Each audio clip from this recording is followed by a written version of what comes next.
Hi ಎಲ್ಲ friends, ನನ್ನ YouTube ಚಾನಲ್ಗೆ ಸ್ವಾಗತ ಫ್ರೆಂಡ್ಸ್. ದಯವಿಟ್ಟು ಸಬ್ಸ್ಕ್ರೈಬ್ ಮಾಡ್ಕೊಳ್ಳಿ ಫ್ರೆಂಡ್ಸ್, ಎಲ್ಲ ಶೇರ್ ಮಾಡಿ ಫ್ರೆಂಡ್ಸ್. ನಾನು ಇವಾಗ ತಾನೇ ಅಂಬೆಗಾಲು ಇಡ್ತಾ ಇದ್ದೀನಿ, ಇವಾಗ ತಾನೇ ಸ್ಟಾರ್ಟ್ ಮಾಡಿದ್ದೀನಿ ಫ್ರೆಂಡ್ಸ್. ನನಗೆ ಏನೇನು ಗೊತ್ತಿದೆ ಅದೆಲ್ಲ ವೀಡಿಯೋ ಮಾಡಿ ಹಾಕ್ತೀನಿ. ನಮ್ಮ ಮನೇಲಿ ಹೇಗೆ ನಾವು ಅಡುಗೆ ಮಾಡ್ತೀವಿ ಹಳ್ಳಿ ಸ್ಟೈಲಲ್ಲಿ, ಮತ್ತು ನಾವು ಬೆಳಗ್ಗೆ ನಮ್ಮದು ದಿನಚರಿ ಹೇಗಿರುತ್ತೆ ಅದನ್ನೆಲ್ಲ ಹಾಕ್ತೀವಿ ಫ್ರೆಂಡ್ಸ್. ಅದಕ್ಕೆ ನೀವು ಸಬ್ಸ್ಕ್ರೈಬ್ ಮಾಡ್ಕೊಂಡು ಶೇರ್ ಮಾಡ್ಕೊಳ್ಳಿ ಫ್ರೆಂಡ್ಸ್. ನೀವು ನೋಡಿದ್ರೆ ನಮಗೆ ಇನ್ನೂ ಹೊಸ ಹೊಸ ವೀಡಿಯೋಗಳು ಮಾಡ್ಬೋದು. ನಮಗೆ ಗೊತ್ತಿರೋಷ್ಟು ಏನಾದ್ರು ಟಿಪ್ಸ್ ಇದ್ದರೆ ನಿಮಗೂ ತಿಳಿಸ್ತೀನಿ ಫ್ರೆಂಡ್ಸ್. ದಯವಿಟ್ಟು ನೋಡಿ ಸಬ್ಸ್ಕ್ರೈಬ್ ಮಾಡ್ಕೊಳ್ಳಿ ಫ್ರೆಂಡ್ಸ್. ಇವತ್ತು ಸ್ವಲ್ಪ ಎದ್ದಿದ್ದು ಲೇಟೇ ಆಗೋಯಿತು ಫ್ರೆಂಡ್ಸ್. ಮಕ್ಕಳು ಇವಾಗ ಸ್ಕೂಲ್ ರಜೆ ಇರೋದ್ರಿಂದ ಬೇಗ ಹೇಳೋದೇ ಇಲ್ಲ. ನಮ್ಮದು ಮನೆ ಚಿಕ್ಕದಿರೋದ್ರಿಂದ ಮಕ್ಕಳು ಎದ್ಮೇಲೆ ಎಲ್ಲ ಕೆಲಸ ಮಾಡ್ಕೋಬೇಕು. ಅದಕ್ಕೆ ಇವತ್ತು ಸ್ವಲ್ಪ ಲೇಟ್ ಆಯಿತು. ಅದಕ್ಕೆ ನಾನು ಇವಾಗ ತಾನೇ ಬಾಗಿಲೆಲ್ಲ ತೊಳ್ದು ಮನೆಯೆಲ್ಲ ಗುಡಿಸಿ ಒರೆಸಿ ಆಯಿತು.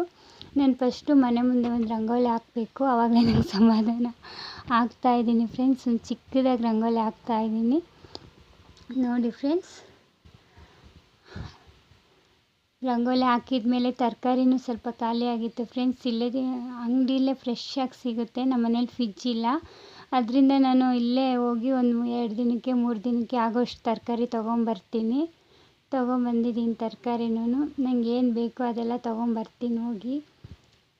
ತೊಗೊಂಬಂದ್ಬಿಟ್ಟು ಈ ಥರ ಅಗಲವಾಗಿರೋ ಪುಟ್ಟಿಗೆ ಸುರ್ಕೊಂಬಿಡ್ತೀನಿ ಫ್ರೆಂಡ್ಸ್. ಎಲ್ಲ ತರಕಾರಿನೂ ಹಾಕ್ಕೊಂಡು ಒಂದು ತ್ಯಾವದ ಬಟ್ಟೆ ಮಾಡ್ಕೊಂಡು ಅದ್ರ ಮೇಲೆ ಹಾಕ್ಕೊತೀನಿ. ಆವಾಗ ತರಕಾರಿ ಫ್ರೆಶ್ಶಾಗಿ ಇರುತ್ತೆ, ಒಣಗಲ್ಲ ಫ್ರೆಂಡ್ಸ್. ನಾವು ಹೆಂಗೆ ತೊಗೊಂಬಂದು ಇಟ್ಕೊಂಡಿರ್ತೀವಿ ಹಂಗೆ ಇರುತ್ತೆ. ಇವಾಗ ಅವಲಕ್ಕಿ ಮಾಡ್ಕೊಳ್ಳೋಣ ಅಂತ ಬಾಣಲಿಗೆ ಎಣ್ಣೆ ಹಾಕ್ಕೊತಾ ಇದ್ದೀನಿ. ಎಣ್ಣೆ ಹಾಕ್ಕೊಂಡು ಕಡಲೆಬೇಳೆ ಉದ್ದಿನಬೇಳೆನೂ ಹಾಕ್ಕೊಂಡಿದ್ದೀನಿ. ತುಂಬ ಲೇಟ್ ಆಯಿತು ಫ್ರೆಂಡ್ಸ್ ತಿಂಡಿ ಮಾಡೋದು, ಮಕ್ಕಳು ಹೇಳೋದೇ ಇಲ್ಲ. ಅವಲಕ್ಕಿಗೆ ಈರುಳ್ಳಿ ಮತ್ತು ಹಸಿಮೆಣ್ಸಿನ್ಕಾಯಿ ಹಾಕ್ಕೊತಾ ಇದ್ದೀನಿ. ಈರುಳ್ಳಿ ಹಸಿಮೆಣ್ಸಿನ್ಕಾಯಿ ಹಾಕ್ಕೊಂಡು ಚೆನ್ನಾಗಿ ಫ್ರೈ ಮಾಡ್ಕೊತೀನಿ ಫ್ರೆಂಡ್ಸ್. ನಮ್ಮ ಮನೆಯವರು ಬೆಣ್ಣೆ ತೊಗೊಂಬಂದಿದ್ರು ಊರಿಂದ, ಅದನ್ನು ಸ್ವಲ್ಪ ತೊಳೆದಿಟ್ಕೊಳ್ಳೋಣ ಅಂತ ತೊಳ್ಕೊತಾ ಇದ್ದೀನಿ. ಉಪ್ಪು ಅರಿಶಿನನೂ ಹಾಕ್ಕೊತಾ ಇದ್ದೀನಿ ಫ್ರೆಂಡ್ಸ್ ಅವಲಕ್ಕಿಗೆ. ಬೆಣ್ಣೆ ತೊಗೊಂಬಂದಿದ್ರು ಫ್ರೆಂಡ್ಸ್, ಅದನ್ನು ನಮ್ಮ ಮನೇಲಿ ಫ್ರಿಜ್ ಇಲ್ವಲ್ಲ, ರಾತ್ರಿನೇ ಒಂದು 2-3 ಸತಿ ವಾಶ್ ಮಾಡಿ ಒಳ್ಳೆ ನೀರು ಹಾಕಿಟ್ಟಿದ್ದೆ. ಇವಾಗ ಒಂದು 2-3 ಸತಿ ವಾಶ್ ಮಾಡ್ಕೊತಾ ಇದ್ದೀನಿ. ಊರಿಂದ ಏನೇ ತಂದರೂ ಚೆನ್ನಾಗಿರುತ್ತೆ ಫ್ರೆಂಡ್ಸ್, ಘಮ ಘಮ ಅನ್ನುತ್ತೆ ಬೆಣ್ಣೆ ನೋಡಿ.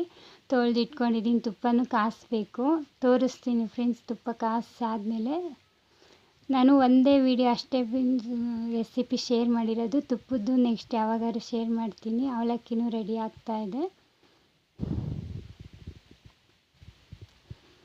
ಅವಲಕ್ಕಿ ರೆಡಿ ಆದಮೇಲೆ ತುಪ್ಪನೂ ಕಾಯಿಸ್ಕೊಂಡೆ ಫ್ರೆಂಡ್ಸ್. ಈಗ